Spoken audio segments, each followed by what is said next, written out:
Can the nerds beat the Chads in an all-out war? Well, in today's experiment, we are going to find exactly that out. Here's a map we're going to be using for today's experiment. It has lots of diverse biomes with plenty of bodies of water, allowing for expansion for our two test subjects. First, we're going to put up a wall down the middle of this map to separate our two different groups. And we're going to allow them 1,000 years to develop their cities and grow their resources, because once 1,000 years is up, the wall comes down, and it's up to them what happens next. For the nerds, we're going to put down a male and a female dwarf because they prioritize building, and we're going to give them the traits genius, wise, and strong-minded. For the Chads, we're going to put down two elves for their superiority complex, and we're going to give them the traits stupid, strong-minded, greedy, and attractive. And with all the prep work completed, let's go ahead and begin this experiment. If we take a look over here at the Chads, they don't seem to have any sort of structured strategy, and it appears they lack direction. Yet, they don't seem to waste any time when it comes to reproducing, despite their lack of housing and resources. I'm not sure that's the best environment they would want to bring a kid in, but who am I to tell someone how to parent? Meanwhile, on the nerd side, they've wasted no time establishing a settlement. You can already see some early infrastructure, a warehouse and a campfire, and it's safe to assume housing isn't very far behind. Jump ahead 50 years and things have escalated. Both sides have built their own kingdoms, but the nerds are clearly winning. They've already expanded to a second settlement. The Chads, on the other hand, are falling behind fast, with the nerds nearly doubling their population. Now, if we take a look at the nerds' progress, we can see they've expanded their territory into 53 different regions and even began forming a military. With a population of 126 people, after 50 years, I would say they're off to a pretty good start. Now, looking at the Chads kingdom, we can see they control about the same amount of territory as the nerds. However, they've also managed to establish a second settlement, though their military and population are still lagging far behind, putting them at a disadvantage in any future conflicts. Turning to the Chads, their settlement appears to be scattered and organic, with homes built among the trees. They don't construct roads, choosing instead to live closely with nature. Movement around the village seems chaotic. There's little sign of structure or leadership, yet despite their disorganization, they've established a farm and a windmill, cultivating the beginnings of agriculture. Further north, their expansion continues with a small outpost that includes storage and early infrastructure. Over on the nerd side, we can see they've built plenty of housing in a well-organized structured layout, complete with roads and growing infrastructure. Their farms appear to be thriving, with many citizens working together on the essential task to keep their civilization advancing. To the south, some nerds are out exploring, likely surveying new land for future expansion. Meanwhile, their second settlement to the west is developing nicely, already showing early signs of infrastructure and even a town hall.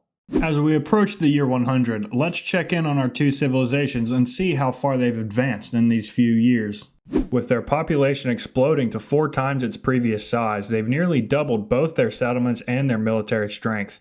It seems the earlier surveyors did their job well, paving the way for a smooth and successful territorial expansion. The nerds have greatly expanded their housing, with buildings in various stages of development showing steady growth across their territory. They've established numerous mines, along with churches and libraries that reflect a thriving and organized society. Down by the coast, we can see a port and a ship to signal the beginnings of maritime trade and exploration, which could prove to be an advantage in the future.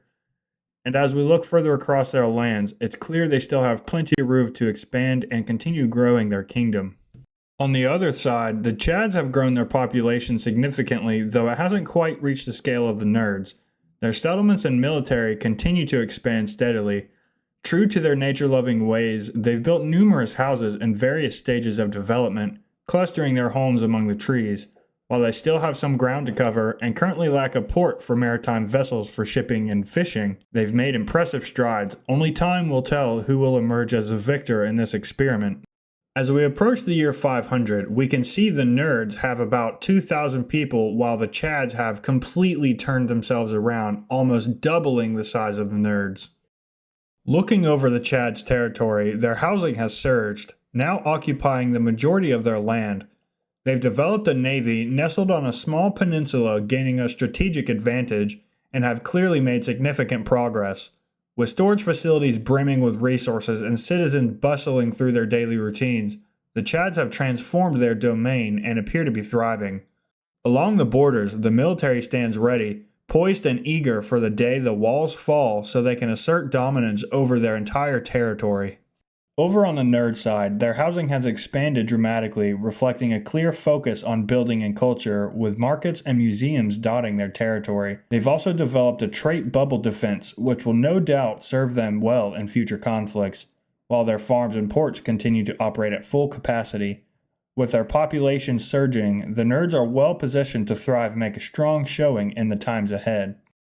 As we approach the year 606, a resistance has seized control of the northern reaches of the nerd territory. Multiple battles erupt along the border as the nerds strive to reclaim what was lost, with the resistance putting up fierce opposition.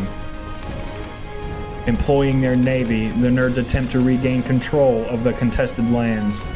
As the conflict drags on, one can only hope the violence does not inflict severe losses, preserving the resources and buildings painstakingly developed by their ancestors. On the final battlefront, the nerds fight with fierce determination, pushing back the resistance with relentless effort. Ultimately, they succeed in fully reclaiming their territory. Having suffered only minor losses, the nerds now face a task of recovering and catching up to the Chads. Just 50 years later, the resistance rises once more, this time claiming even more of the nerds' territory. Their advance is swift and precise, cutting off key resources and squeezing the nerds' defenses. The nerds fight back desperately, fortifying settlements and sending troops to reclaim lost lands, but the resistance strikes relentlessly, forcing them back at every turn. Wave after wave of attacks ravages the kingdom. Skirmishes erupt from forests to towns, leaving devastations in their wake. Internal disputes over dwindling resources threaten the nerds from within, even as they struggle to hold the line, yet they persist, fighting with ingenuity and determination, refusing to abandon their homes. Finally, on the last battlefront, the nerds launch a full assault. Slowly, the nerds push the resistance back, reclaiming their territory inch by inch. At last, the enemy is vanquished. Victory comes at a heavy cost. Their population is diminished, resources drained, and many buildings lie in ruin.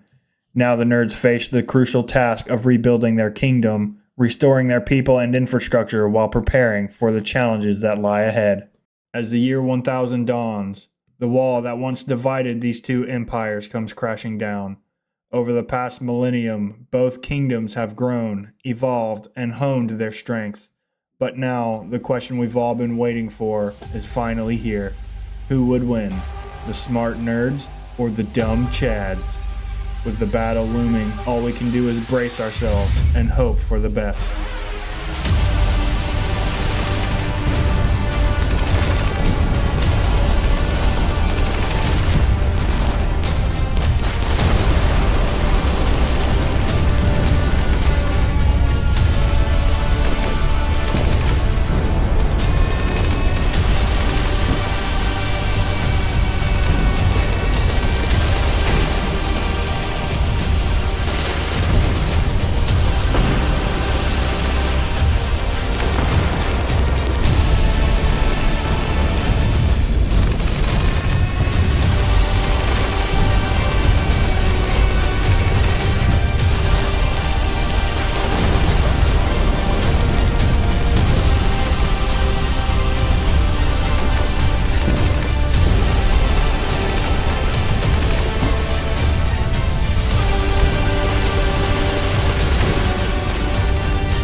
With the nerds now ruling over all the land, we pause to remember the journey that brought us here.